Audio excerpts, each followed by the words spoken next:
advocate Fadzama here vobudikirawo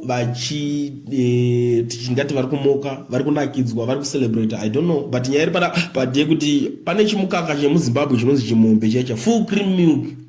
ndo chavakaisa mufananidzo wacho ndobva vanyora zvavo paFacebook pavo zvikanzi chimombe maunza asi hachina chivhayo. But Zimbabwe alright, that so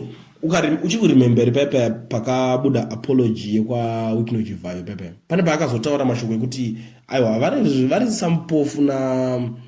chimombe mafraudster ndidi I do not be associated with those people. Pane zvakawanda zvakatotaurika pepe, but inini ndakazoona ende kune recent video futi Chivhayo achiridza achitaura zvanga achitaura chingoimba madimikira pasongwe dzanamukanya vaimba madimikira pepe, but inini pepe pane zvandakatoona ndikatonzwisisa even mukanyatsoda kufollowa mamwe mavideos ataitaura kumashure uchaona tichitotaura kuti Chivhayo asungwa pachasungwa chimombe nevamwe ana mpofu. Why? Because akamaster chigame it's not easy ngobuda uchiti ndakachibata zvichinji ende vanhu vakalikiza maaudios aya imimi kana mune common sense muchatrace munyatsoona kuti ndanani hatisi kuda kunangana mazita panapa but panapa guys anzi Chivhayo chimombe maunza pana china Chivhayo.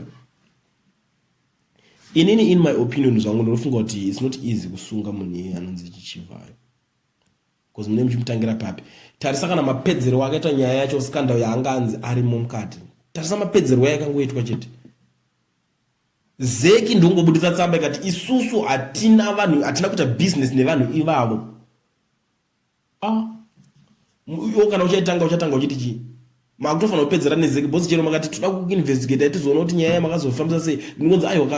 takazvita manigini my election because my election varidziwa vakamarana izeki saka zeki yacho yaramba kuti hatina kuita business navo ende kwatakatonotora material yedu ndekwakati ikoko kwatakanotora material yedu kwacho ikoko vakatotaura futi vakati havana kana any link kana havana kana chekuita naChivhayo wacho. You see ndo nyaya dzacho manje kwadzinenge dzakubva nako zichienda nako.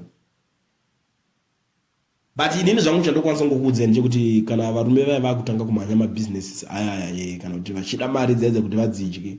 achiregister company afaka iregister muzita rake kana itori kuSouth Africa inoona kuti register kwa muzita remutoro remuchena wekoko kana murungu wovanenge vachita naye mabusiness kana vanito employer. South Africa ndio imwe nyika yakazara nevarungu varombo enda unoona varungu vakacheneruka vaya vekuti havana kana senti